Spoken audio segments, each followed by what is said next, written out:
الكريم ومن يدع مع الله إلها آخر لا برهان له به فإنما حسابه عند ربه إنه لا يفلح الكافرون وقل رب اغفر وارحم وأنت خير الراحمين صدق اللہ العظیم.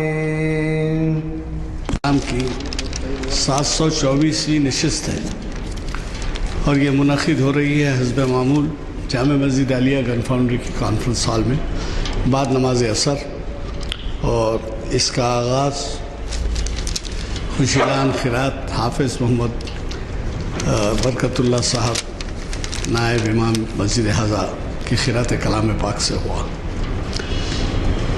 آج یعنی 20 فروری 2016 مطابق 10 جمادی الاول 1437 ہجری یہ نشست منعقد ہو رہی ہے، اور مقرر صاحب نے خود ایک اہم عنوان دیا ہے. بات یہ ہے کہ ہم خود تاریخ اسلام سے پوری طرح سے واقف نہیں ہیں، اور اس میں جو برگزیدہ شخصیتیں گزری ہیں ان کے حیات اور خدمات کے بارے میں بہت کم جانتے ہیں، اور جب جانتے بھی نہیں ہیں تو ہماری کوشش بھی نہیں ہوتی کہ جانیں، سیکھیں اور اس پر عمل کریں. اللہ کا شکر ہے کہ آج کے ہمارے مقرر صاحب نے ایسا عنوان چنا ہے جو آپ کے لیے کافی دلچسپی کا باعث ہوگا اور رہنمائی کا باعث ہوگا. امام غزالی رحمۃ اللہ علیہ حیات اور خدمات، اس عنوان سے وہ مخاطب کر رہے ہیں. مجھے قوی توقع ہے کہ ہم اس سے استفادہ کریں گے، کیونکہ ان کے خطاب سے خود اندازہ ہوگا آپ کو کہ وہ کس قدر تیاری سے ہمارے محافل کو مخاطب کرتے ہیں. کہ ان کے خطابات کم ہوتے ہیں، 2 مہینے میں 3 مہینے میں ایک دفعہ وہ موقع دیتے ہیں اور ہم سے دعائیں لیتے ہیں کہ بھئی ایسے معلومات انہوں نے ہمیں فراہم کی ہے. میں آپ کا زیادہ وقت لیے بغیر موصوف سے خواہش کروں گا کہ وہ ہمیں اپنے خطاب سے نوازیں. جو بے انتہا مہربان نہایت رحم فرمانے والا ہے. درود و سلام آقا نامدار تاجدار دو عالم حضرت محمد مصطفیٰ صلی اللہ علیہ وسلم پر.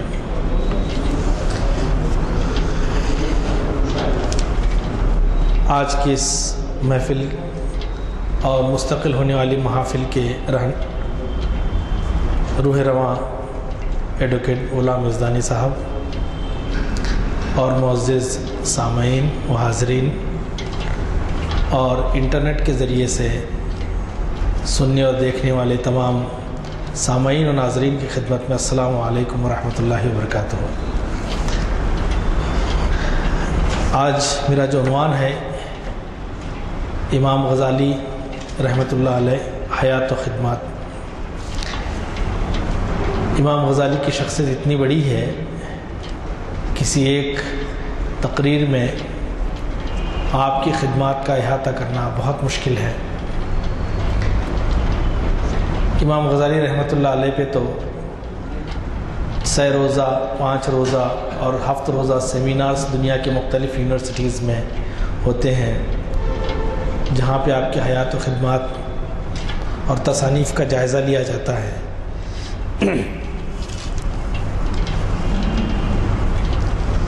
چونکہ میں بھی امام غزالی رحمۃ اللہ علیہ کی تعلیمات سے بہت متاثر ہوں، بلکہ تشکیق کا ایک جو دور گزرا ہے اس دوران آپ کی تصانیف سے بہت سہارا ملا اور ایمان قوی ہوا.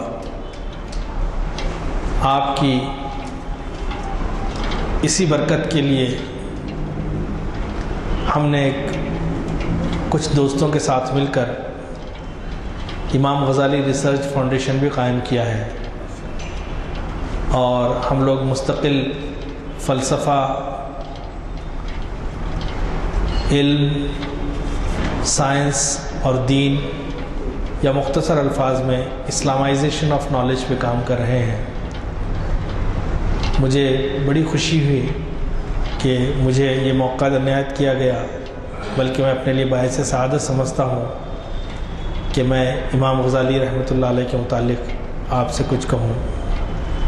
میں بہت زیادہ آپ کا وقت نہ لوں گا، بلکہ مختصر انداز میں امام غزالی رحمۃ اللہ علیہ کی جو خدمات ہیں، آپ نے جو کام کیا ہے، وہ آپ کے سامنے بیان کروں گا آپ کی حیات کے ساتھ ہی۔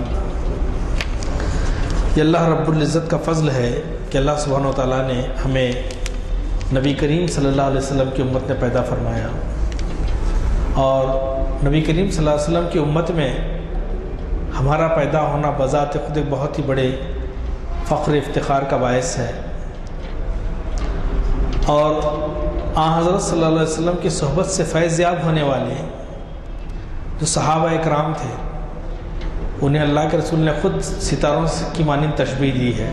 اصحاب النجوم، میرے اصحاب ستاروں کی طرح ہیں۔ اور صحابہ کے بعد تابعین، تبع تابعین، اور اس طرح سے یہ سلسلہ امت ہمیشہ سے عالی شان شخصیتوں سے معمور رہی ہے۔ عظیم الشان شخصیتیں اس امت نے جتنی پیدا کی ہیں، شاید کسی دوسری امت نے نہیں پیدا کی۔ یہ محض اس دین کی برکت ہے، اللہ سبحانہ وتعالیٰ کا فضل ہے۔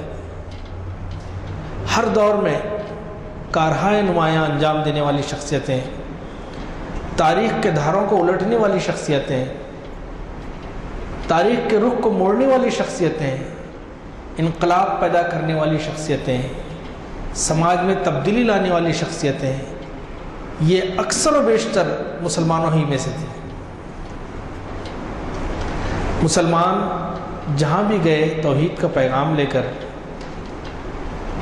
اپنے آپ کو قرآن و حدیث سے انہوں نے سنوارا، سجایا، اور پھر وہ اتنے خوشنما بن گئے کہ قوموں نے ان کی دعوت پہ لبیک کہا اور وہ حلقہ بگوش اسلام ہو گئی۔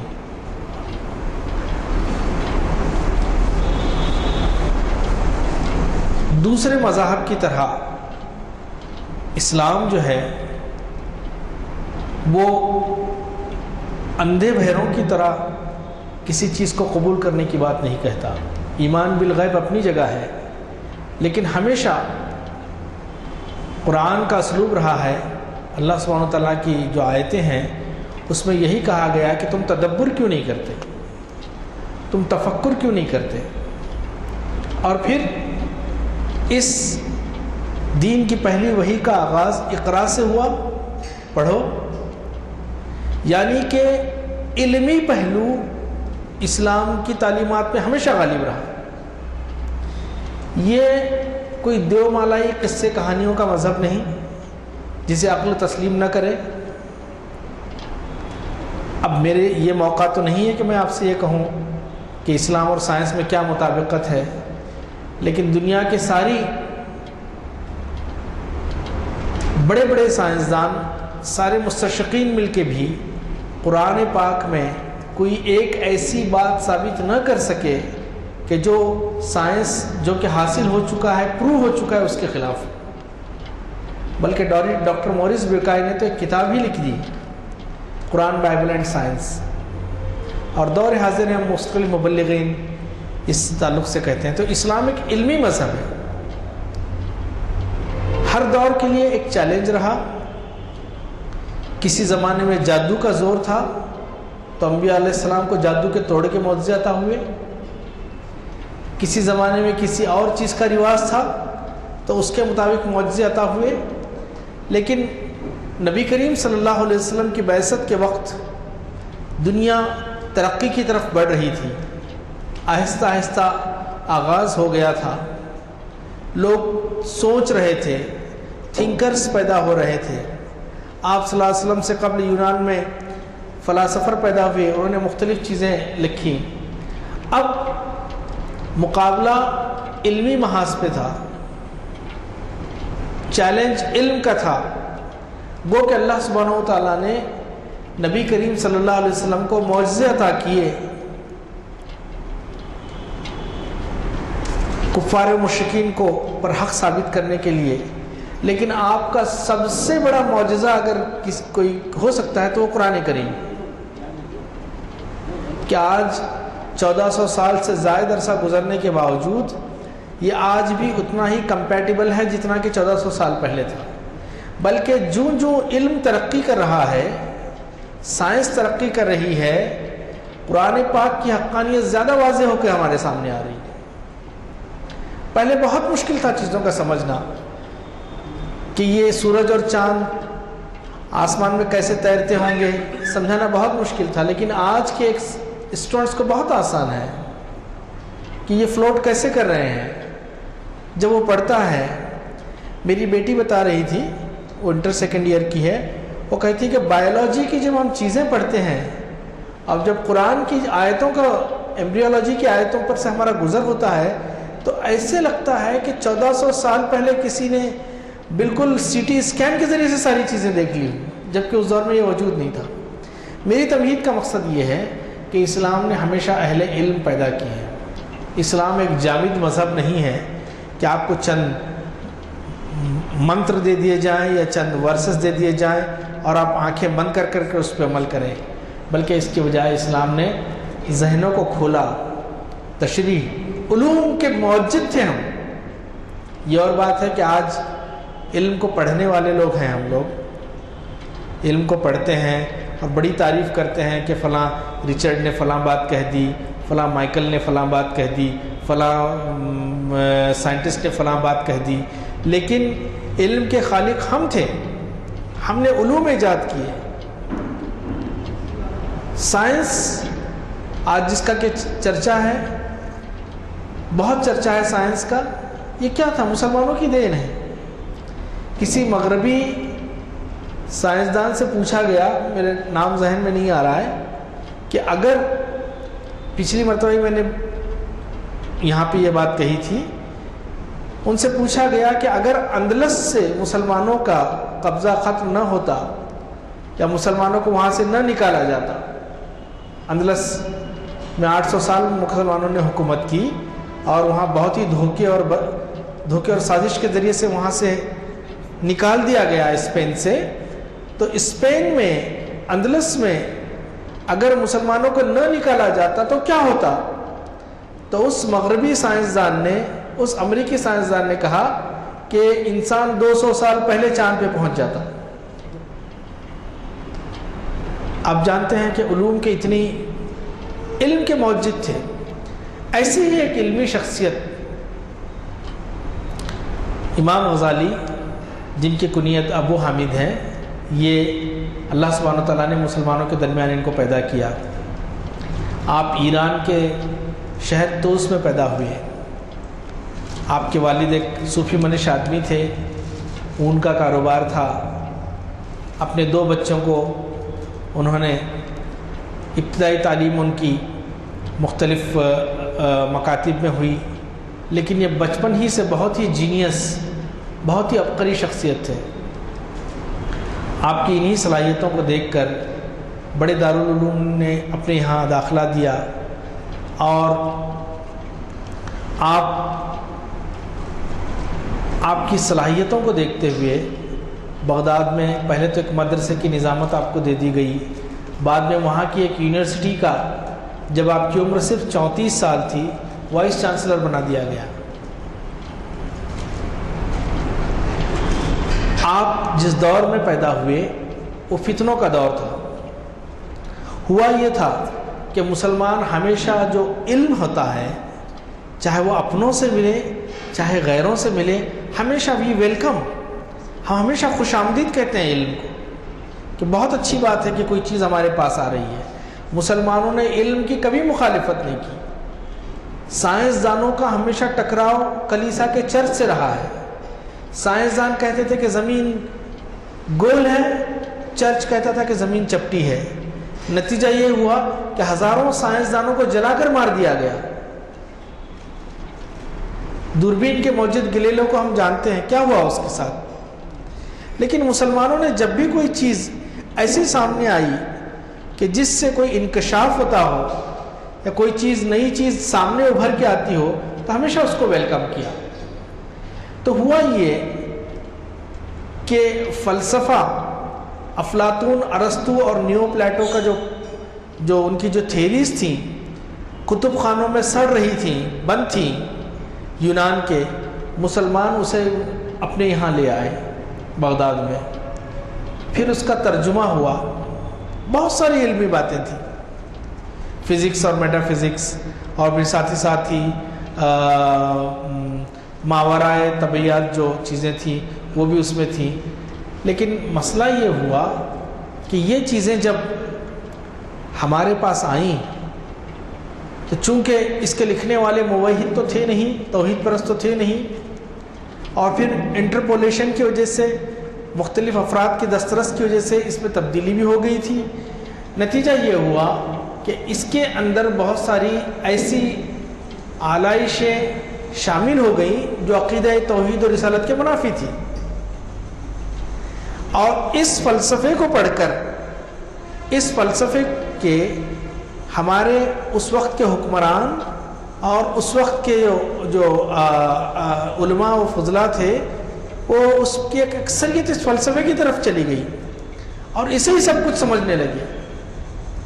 بحثیت علم تو مسلمانوں نے اسے قبول کیا تھا، لیکن ایک طبقہ ایسا پیدا ہوا کہ اس نے سمجھ لیا کہ فلسفہ ہی سب کچھ ہے، اور قرآن و حدیث کے مقابل، دین کے مقابل فلسفے کو لا کے کھڑا کر دیا اور کہا کہ فلسفہ افضل ہے اور دین اس کے بعد ہے.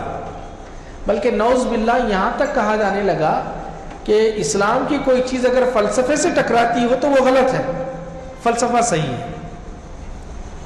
اسی دوران ایک اور تحریک، باطنی تحریک ابھری، جس کا کہنا تھا کہ باطن میں اسلام ہو تو بس ٹھیک ہے، ظاہر کچھ بھی ہو.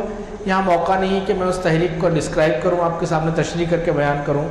مختلف اس طرح کے فتنے اس دور میں ابھرے تھے. امام غزالی رحمۃ اللہ علیہ سے اللہ تعالیٰ نے یہ کام لیا کہ انہوں نے علم کے ذریعے سے، لاجک کے ذریعے سے ان فتنوں کا سدباب کیا. انہوں نے علمی لیول پہ ان کے چیلنج کو قبول کیا. آپ نے ابن رشد اور ابن باجہ، فارابی وغیرہ جو فلاسفر ہمارے تھے، یہ یونانی فلسفے سے متاثر ہو گئے تھے، اور اس میں بہت ساری ایسی چیزیں انہوں نے کہی تھی جو خلاف اسلام تھی. امام غزالی رحمۃ اللہ علیہ نے تحافت الفلاسفہ نامی ایک کتاب لکھی اور اس سارے فلسفے کا توڑ کر دیا. بلکہ کہا جاتا ہے کہ اگر امام غزالی سے اللہ سبحانہ وتعالیٰ بر وقت وہ کام نہ لیتا کہ آپ وہ فلاسفہ کا رد کرتے تو پتہ نہیں آج کیا حالت ہوئی گئی ہوتی، آج ہم کس قدر گرویدہ ہو چکے ہوتے، یا دین کی وہ صورت باقی ہوتی یا نہ ہوتی اللہ جانتا ہے. لیکن امام غزالی نے اس کا قلع کما کیا فلسفے کا. بلکہ آپ نے فلسفے کو یکسر رد نہیں کیا، بلکہ فلسفے کے اندر جو غلطیاں تھیں، جو اغلاط تھیں، ان کو ختم کر کے اس کی تصحیح کی اور فلسفے کا اسلامائزیشن کیا. اسی لیے امام غزالی رحمۃ اللہ علیہ کے بارے میں کہا جاتا ہے کہ ان کے دو کارنامے بہت اہم ہیں. ایک تو یہ کہ فکر اسلامی کی تجدید کی انہوں نے، ریوائول آف اسلامک تھاٹس. دوسرے، امام غزالی نے جو کام کیا وہ اسلامائزیشن آف نالج، اس وقت کا جو نالج تھا اس کو اسلامائز کیا.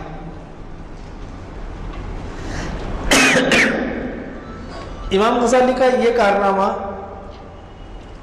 فلاسفہ کا رد ہو گیا. پھر اس کے بعد باطنیہ کا رد. ایک اور بہت اہم چیز میں آپ کو بتا رہا ہوں کہ امام غزالی نے محض علمی انداز سے کسی چیز کا رد نہیں کیا، بلکہ جس چیز کا وہ رد کرنا چاہتے تھے اس کے اندر شامل ہوئے. پہلے اس کے اندر گئے، اس کو دیکھا، اس کو جانچا، اس کو پہنا، پڑھا، لکھا، اس کے بعد اس کا تجزیہ کیا، پھر اس کے بعد اس کا رد کیا. آپ سمجھ سکتے ہیں کہ کتنا بڑا کام یہ ہے. آپ نے اسی طرح سے باطنیہ کا رد کیا. پھر نظام الملک جو اس دور کا جو تھا، اس نے آپ کو آپ کے ان کارناموں کی وجہ سے آپ کو وائس چانسلر بنایا. ناظم مکتب بنایا اور آپ نے بے شمار کتابیں لکھی. اسماعیلیہ، باطنیہ، فدائیہ جو طبقے ہیں، ان طبقوں کے خلاف آپ کی بے شمار کتابیں ہیں. اور پھر اس دور میں تصوف بھی ایک بڑی شان کے ساتھ ابھر رہا تھا، لیکن ہم جیسے جانتے ہیں کہ تصوف میں بھی اس وقت کی بہت ساری ایسی چیزیں شامل ہو گئی تھیں جو کہ دین کا حصہ نہیں سمجھی جاتی تھی. دیندار طبقہ جو خالص دینی طبقہ تھا وہ اپنے آپ کو تصوف سے تھوڑا سا دور رکھا کرتا تھا، کہا کرتا تھا کہ یہ ساری عجمی باتیں ہیں اور اس وجہ سے ہم اس کے قریب نہیں جا سکتے. امام غزالی رحمۃ اللہ علیہ کا ایک اور کارنامہ یہ ہے کہ آپ نے تصوف کے اندر سے بہت ساری ایسی چیزوں کو ختم کیا اور تصوف اور شریعت کو باہم ملا دیا. یعنی کہ ہر صوفی اس وقت تک صوفی نہیں ہو سکتا جب تک کہ وہ پابند شریعت نہ ہو. یہ بہت بڑا کارنامہ امام غزالی رحمۃ اللہ علیہ کا ہے. آپ اگر احیاء علوم الدین پڑھیں تو آپ کو اندازہ ہوگا کہ آپ کا یہ کتنا بڑا کارنامہ تھا. پھر اس کے بعد تصوف کو جانچنے کے لیے آپ خود صوفی بنے، در بدر بھٹکتے رہے. پھر بیت المقدس بھی گئے، مکہ اور مدینہ بھی گئے، اور آخری زندگی آپ نے اپنی عزلت نشینی میں اور بہت ہی علیحدگی میں اور گوشہ نشینی میں بسر کی. آپ کی پیدائش 450 ہجری کی ہے اور آپ کا انتقال 455 ہجری کا، 405 ہجری کا ہے، 505 ہجری کا ہے. یعنی کہ صرف 55 سال کی عمر میں آپ نے اتنے بڑے کارنامے انجام دیے. عمر ظاہری آپ کی صرف 55 سال تھی اور اس میں آپ نے اتنے بڑے کارنامے انجام دیے. آپ کے بارے میں کہا جاتا ہے، ایک امام غزالی پہ ایک ویب سائٹ ہے imamghazali.org، اس کا ہم مطالعہ کریں اور مختلف. تو ان کا تو کہنا ہے کہ امام غزالی کی جو چھوٹی بڑی کتابوں کی تعداد 4,500، یعنی 4,500 کتابیں آپ کی ہیں. کچھ جگہ کہا گیا کہ نہیں، آپ کی کتابوں کی تعداد 450 ہے. بہرحال 55 سال کی عمر میں 450 کتابیں لکھنا اور مارکتل آرا کتابیں لکھنا کسی عام انسان کے بس کی بات نہیں ہے. ایک مغربی مستشرق تو یہ کہتا ہے کہ اگر کوئی شخص آج غزالی کی کتابیں پڑھنا شروع کرے تو اسے ختم کرنے میں 60 سال لگ جائیں گے. آپ اندازہ کر سکتے ہیں کہ اتنے کتابیں اور اتنے رسائل آپ نے لکھی. اسی لیے علامہ اقبال نے کہا تھا کہ رہ گئی رسم ازاں روح بلالی نہ رہی، فلسفہ رہ گیا تلقین غزالی نہ رہی. فلسفہ رہ گیا، فلسفہ ہے، لیکن غزالی کی تلقین ختم ہو گئی. ایک بہت ہی بڑے عالم دین امام ذہبی رحمۃ اللہ علیہ امام غزالی کے متعلق کہتے ہیں کہ غزالی بہت بڑے شیخ، بحر بے کنار، امام، حجت الاسلام اور اپنے زمانے کے یگانہ روزگار، جن کا لقب زین الدین، کنیت ابو حامد اور نسب محمد بن محمد احمد توسی شافعی غزالی ہے. آپ کی متعدد تصانیف ہیں. آپ انتہائی زیرک فہم کے مالک تھے. ابتدائی طور پر اپنے علاقے میں ہی فقہی علوم حاصل کیے.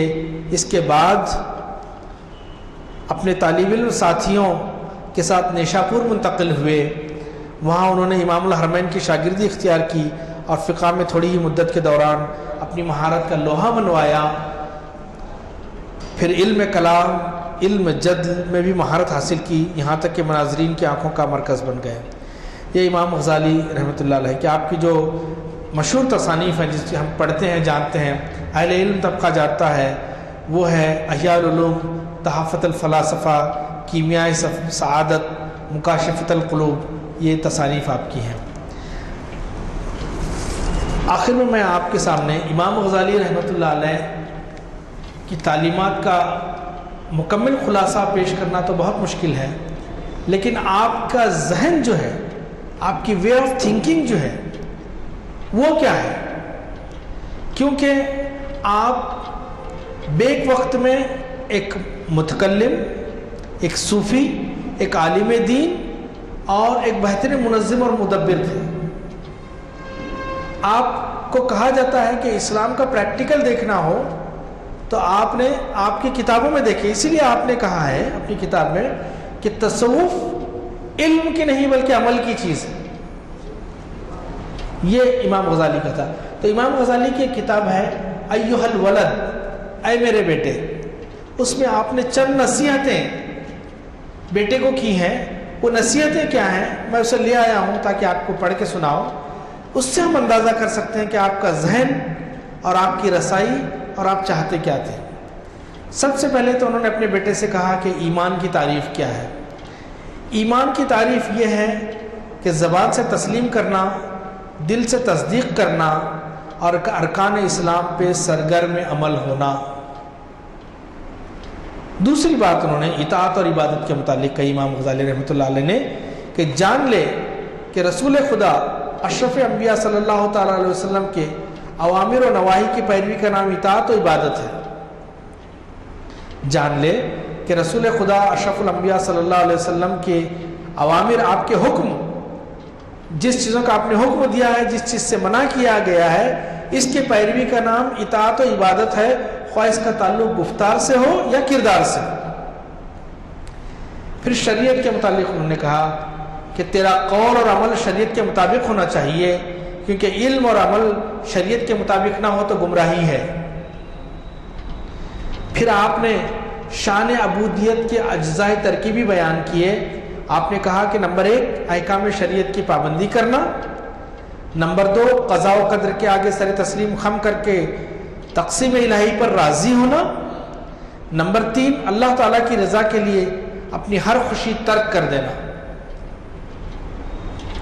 پھر رضا الہی سے متعلق امام غزالی رحمۃ اللہ علیہ اپنے بیٹے کو نصیحت کرتے ہوئے فرماتے ہیں کہ آپ کی تو کوئی مرد اولاد نہیں تھی، آپ کی ساری بیٹیاں ہی تھیں۔ بہرحال اس کتاب میں آپ نے کہا رضا الہی کیا ہے؟ اخلاص کے معنی یہ ہے کہ تیرے اعمال و اطوار کا قبلہ رضا الہی ہو، نہ تو تیرا دل لوگوں کی تعریف و توصیف کا خواہاں ہو، نہ تو تیرا دل لوگوں کی تعریف و توصیف کا خواہاں ہو، نہ ہی ان کی ملامت سے ترساں، نہ آپ لوگوں کی تعریف سے خوش ہو جائیں، نہ ان کی مذمت سے ڈریں۔ پھر آپ نے حسد سے متعلق کہا حاسد اپنے قول و عمل سے خرمن علم کو نظر آتش کر دیتا ہے۔ بہت بڑی بات کہی ہے اب کہ اپنے قول اور عمل سے حاسد اپنے جو خرمن علم ہے اس کو نظر آتش کر دیتا ہے۔ نبی کریم صلی اللہ علیہ وسلم فرماتے ہیں حسد نیکیوں کو اس طرح کھا جاتا ہے جس طرح آگ لکڑی کو کھا جاتی ہے۔ پھر استاذ کی ضرورت کے متعلق انہوں نے کہا کہ استاد کی کیوں ضرورت ہوتی ہے۔ راہ نورد شوق کے لیے کسی ایسے مرد راہ شناس کا وجود ضروری ہے جو کہ رہبری بھی کرے، تربیت بھی دے اور بد اخلاقی کی پستیوں سے اٹھا کر اعلیٰ اخلاقی بلندیوں پر فائز بھی کرے۔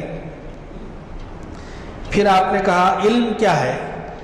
کیفیت قلب سے آگاہی فرض عین ہے، کیفیت قلب سے آگاہی فرض عین ہے اور علوم سے شناسائی فرض کفایہ ہے۔ باقی علوم تو اسی قدر جاننے چاہیے جس قدر اللہ نے فرائض و احکام بطریق خوبی انجام دیے جا سکیں، اللہ تعالیٰ کے فرائض و احکام بطریق خوبی انجام دیے جا سکیں۔ اللہ تجھے علم کی حقیقت حاصل کرنے کی توفیق و رحمت فرمائے۔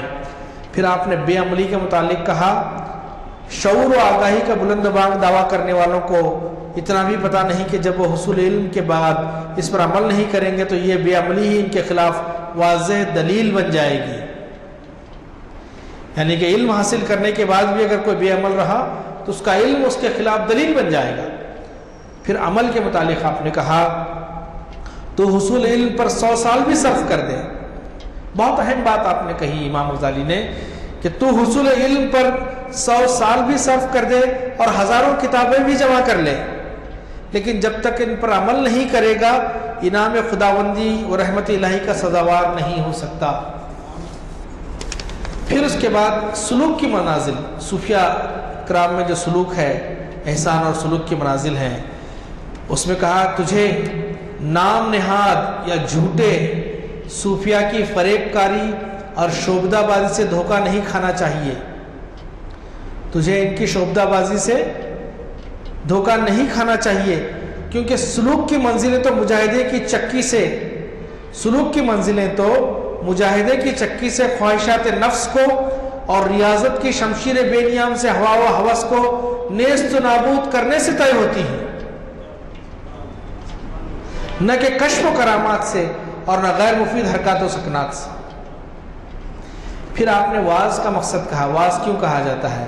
آپ نے کہا کہ پند و واعظ کا مقصد اولی تو یہ ہونا چاہیے کہ لوگوں کو دنیا سے آخرت، سرکشی سے بندگی اور بخل سے سخاوت اور غرور سے تقوی کی طرف دعوت دی جائے، اور دنیا کی نسبت آخرت سامعین کے نزدیک زیادہ پسندیدہ ہو جائے۔ پھر جاہل واعظ، جو ان پڑھ واعظ ہے، اس کے تعلق سے انہوں نے کہا ایسا واعظ اپنی تقریر کی فریب کاری سے لوگوں کو تباہی و بربادی کی طرف لے جانے والا ہے، اس سے دوری بہتر ہے، کیونکہ دین کو نقصان جتنا ایسے واعظ پہنچاتے ہیں اتنا شیطان نہیں پہنچا سکتا۔ پھر آپ نے صوفی کی تعریف کی، صوفی کون ہے؟ آپ نے کہا تصوف کے دو سپہر ہیں، استقامت اور خلق سے دوری۔ جس نے استقامت کی راہ اختیار کر لی اور مخلوق سے بردباری اور حسن سلوک سے پیش آیا، وہ صوفی ہے۔ پھر ایک مرتبہ میں کہہ رہا ہوں، امام غزالی رحمۃ اللہ نے فرمایا کہ جس نے استقامت کی راہ اختیار کی اور مخلوق سے بردباری اور حسن سلوک سے پیش آیا تو وہ صوفی ہے۔ جزا یا سزا کے متعلق لڑکے کو نصیحت کرتے ہوئے امام غزالی کہتے ہیں تیرا مقصد حیات جتنا بھی دراز ہو، جتنا بھی بڑا ہو، بالآخر تجھے دامن خاک میں جذب ہونا ہے۔ جسے چاہے فرش دیدہ و دل پر بسا لے اور سجا لے، آخر اس سے بچھڑنا بھی ہے۔ جو چاہے عمل کر، اس کی جزا و سزا پانا ہے۔ پھر آپ نے پیغام دیا اور کہا روح کو بالوں پر دے، اپنے روح کو بلند کر، نفس کو شکست دے اور جسم کے انگ انگ میں موت کو موجود گمان کر، کیونکہ قبر تیری منزل ہے، شہر خموشہ کے باسی ہر آن تیرے منتظر ہیں۔ آگاہ رہنا، کیونکہ یہی چیزیں تیرے سفر میں، تیرے عمل تیرے سفر میں تیرے ہمراہ ہوں گے۔ پھر آپ نے ان چیزوں کو بہرحال بہت مختصر انداز سے میں نے کہا یہ مکمل ایک تصنیف تھی جو ایھا الولد کے نام سے ہے۔ امام غزالی رحمۃ اللہ علیہ کی شخصیت کے بارے میں جتنا کہا جائے کم ہے۔ میں درخواست کروں گا سامعین سے کہ آپ امام غزالی رحمۃ اللہ علیہ کی جو تصانیف ہیں، خاص طور پہ احیاء علوم الدین اور کیمیاء سعادت، اس کو ضرور پڑھیں۔ افسوس اس بات کا ہے کہ بزرگان دین کی بہت ساری باتیں ہمارے پاس ہیں، لیکن ہم ان کا مطالعہ نہیں کرتے، نہ تو ان کے بارے میں ہم کوئی چیز دیکھنا چاہتے ہیں، نہ ہم جاننا چاہتے ہیں۔ دیکھیے امام غزالی رحمۃ اللہ علیہ کے علم پر اور ان کے فلسفے پر اور ان کے لکھی گئی کتابوں میں دنیا بھر میں 200 سے زیادہ یونیورسٹیز میں چیئر قائم ہیں، لیکن افسوس اس بات کا ہے کہ کسی ایک اسلامی ملک میں بھی ان پر کوئی کام نہیں ہو رہا۔ علامہ اقبال نے اسی منظر کو دیکھ کر شاید کہا ہو کہ وہ علم کے موتی کتابیں اپنے آبا کی، انہیں یورپ میں دیکھیں تو جی ہوتا ہے سی پارا۔ امام غزالی پہ اتنا کام ہو رہا ہے، اس کی جو غزالی.org ویب سائٹ پہ آپ جا کے دیکھیں، اس کی ویب سائٹ اسپینش زبان میں ہے، جرمن زبان میں ہے، لیٹن زبان میں ہے، اٹالین زبان میں ہے۔ اتنا کام ان پہ یہ لوگ کر رہے ہیں اور ان کے علم سے خوب استفادہ کر رہے ہیں، لیکن افسوس ہمارے پاس وقت نہیں ہے۔ ہمیں چاہیے کہ ہم اپنے بزرگوں کی سیرت کو پڑھیں۔ ان بزرگوں کے پڑھنے کے بعد ہی ہمارے اندر وہ کیفیت پیدا ہوگی۔ ان بزرگوں نے اپنی ساری عمر لگا دی ہے اس کام کے لیے۔ ہم علم کے خالق نہیں بن سکتے، نہ بنے، کم سے کم علم کے پڑھنے والے تو بنے۔ آج ہمارے بچے آ کر بہت شان کے ساتھ یورپی ایجادات اور یہ اور وہ ساری چیزیں بیان کرتے ہیں، جبکہ اصل دیکھا جائے تو اس کی ابتدا کرنے والے مسلمان تھے۔ لیکن افسوس اس بات کا ہے کہ یہ چیزیں ہماری نظروں سے دور ہو گئی ہیں۔ ہمارے گھروں میں بھی ہم اس چیز کا انتظام کریں کہ ہماری نوجوان نسل امام غزالی پہ چھوٹے چھوٹے انگلش پہ بہت سارے کتابچے ہیں، چھوٹی چھوٹی کتابیں ہیں. اس طرح سے بہت سارے بزرگان دین پر، مسلمان سائنٹسٹ پر، مسلمان صوفیہ پر، مسلمان علماء پر. الحمدللہ آج علم کا بڑا ذخیرہ، اسلامی ذخیرہ اردو اور عربی سے نکل کر انگریزی میں منتقل ہو رہا ہے. اب یہ بہانہ نہیں چل سکتا کہ ہمارے بچوں کو انگریزی نہیں آتی، یہ اردو نہیں آتی، یہ عربی نہیں آتی. انگلش میں موجود ہے. اپنے بچوں کو اپنے آبا کی طرف لے جائیں، ان میں پڑھنے دیں. اپنی کب تک ہم رونا روتے رہیں گے؟ آج مسلمان اللہ سے شکوہ کرتا ہے تو علامہ اقبال کی زبانی، علامہ اقبال کہتے ہیں کہ تھے تو آبا ہو تمہارے ہی، مگر تم کیا ہو؟ ہاتھ پر ہاتھ درے منتظر فردا. دیکھیں علم ایک دو دھاری تلوار ہے. یہ بات کہہ کر میں اپنی تقریر ختم کروں گا. علم ایک دو دھاری تلوار ہے، یا تو وہ آپ کے لیے استعمال ہوگا یا آپ کے خلاف استعمال ہوگا. اب فیصلہ ہم نے کرنا ہے کہ علم، شریعت قرآن و سنت کی روشنی میں علم لیں، علم کا دامن پکڑیں، آپ چلے جائیں، کوئی روکنے والا نہیں ہے. ستاروں سے آگے جہاں اور بھی ہیں، ابھی عشق کے امتحان اور بھی. علامہ اقبال نے کہا مسلمان کی منزل، یہ چھوٹی چھوٹی چیزیں بتاتے ہیں، یہ منزلیں نہیں، پرے ہے چرخ نیلی فام سے منزل مسلمان کی. ستارے جس کی گرد راہ ہوں وہ کارواں تو ہے. تو اتنا بڑا ہمارا مرتبہ ہے. اللہ سبحانہ و تعالیٰ ہمیں کہنے سننے سے زیادہ عمل کرنے کی توفیق عطا فرمائے. اللہ تعالیٰ ہمارے بزرگوں کو اجر عطا فرمائے کہ انہوں نے ہمارے لیے اتنا بڑا علمی اثاثہ چھوڑا ہے. اللہ سبحانہ و تعالیٰ ہمیں بھی اپنے بزرگوں کے نقش قدم پہ چلنے کی توفیق عطا فرمائے. اللہ سبحانہ و تعالیٰ ہمیں اپنے نبی کریم صلی اللہ علیہ وسلم کی سنتوں کا پابند بنا دے اور ہمیں اہل علم سے بنا. اللہ سبحانہ و تعالیٰ ہمیں جنت الفردوس میں اللہ سبحانہ و تعالیٰ مقام عطا فرما. اللہ تعالیٰ ہمارے گناہوں کو بخش دے. اللہ تعالیٰ ہمارے تمام بلاؤں اور خطاؤں سے درگزر فرما. مجھے پتہ چلا ہے کہ ہمارے اس محافل کے جو آرگنائزر ہیں شبیر صاحب، ان کی طبیعت بہت خراب ہے. میں نے ابھی فون کیا تو ان کی اہلیہ نے فون اٹھایا تھا. دعا کیجئے کہ اللہ سبحانہ و تعالیٰ انہیں صحت کاملہ و عاجلہ عطا فرمائے. اللہ تعالیٰ ان کا سایہ ہمارے سروں پہ ساتھ تار دے رکھے. اور ساتھ ہی میں غلام یزدانی صاحب کے لیے بھی دعا کرنا چاہوں گا کہ اللہ سبحانہ و تعالیٰ اسی طرح سے انہیں جوان رکھے تاکہ ہم انہیں دیکھ کر جوان ہوتے رہیں اور یہ محافل کی اسی طرح سے سرپرستی کرتے رہیں. اللہ تعالیٰ ان کے جوش اور جذبے کو اسی طرح سے برقرار رکھے. جزاکم اللہ فی الدارین. سبحان ربک رب العزت عما یصفون وسلام علی المرسلین والحمد للہ رب العالمین. اندازہ ہوا ہوگا کہ کتنی غفلت ہماری ملت میں ہے، اور یہ کہ بیرونی ممالک کے یونیورسٹیز میں اسلامی ممالک تو پیچھے ہیں، لیکن غیر اسلامی ممالک یہی نہیں بلکہ اور بھی بزرگان دین کے بارے میں بھی چیئرز قائم ہیں اور یونیورسٹیز میں وظائف دیے جاتے ہیں، شعبے قائم ہیں.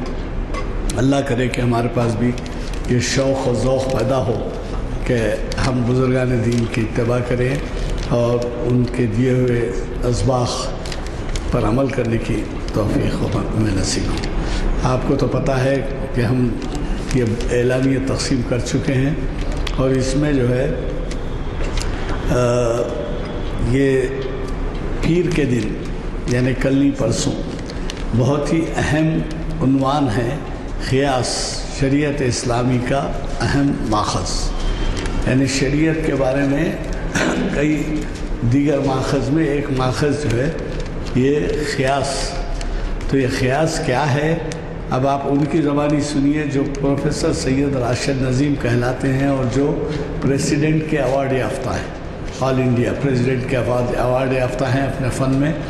اور وہ پروفیسر صاحب مہینے میں ایک دفعہ ہمیں مخاطب کرتے ہیں، اور ان کے خطاب کو سننے کے لیے ایک ہر ہفتہ جو خطاب ہوتا ہے ان کا بنجارہ ہل پر، وہاں پر جو ہے پورے شہر سے لوگ جاتے ہیں. تو وہ یہاں ایک مرتبہ جب تشریف لاتے ہیں تو ان سے استفادہ کیجیے. کہ آپ کو معلوم ہے چریان پیلیس ایک بنجارہ ہل پہ ایک مقام ہے، فجر کی نماز کے بعد ان کا خطاب ہوتا ہے. تو کئی مساجد سے لوگ جو ہے وہاں پر کارس، موٹر سائیکلس، دیگر سواریوں کے انتظام کے ذریعے جاتے ہیں.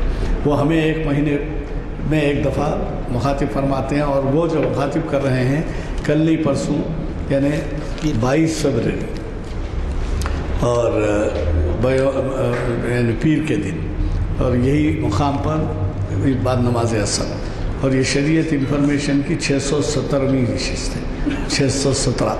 تو یہ جو ہے آپ کے گوش گزار ہے، کوشش کریے کہ اس سے استفادہ ہو سکے۔ عنوان بہت اہم ہے کیونکہ ہم نہیں جانتے کہ شریعت کے ماخذ کیا ہیں، یا کم جانتے ہیں، لہٰذا وہ قیاس بھی ایک شریعت کا ماخذ ہے، تو اس کے بارے میں آپ کو بتائیں گے۔ ہم سب اللہ تعالیٰ سے دعا گو ہیں کہ ہمارے آج کے مخرج صاحب کے طرز انداز اور تقریر اور ان کے معلومات میں دن دونی رات چوگنی ترقی کرے تاکہ ہم جو ہے ہم استفادہ کر سکیں ان کی کوششوں کی، انہیں محنت کا۔ جزاک اللہ۔ محفل دعا ہو چکی ہے، محفل برخاست کی۔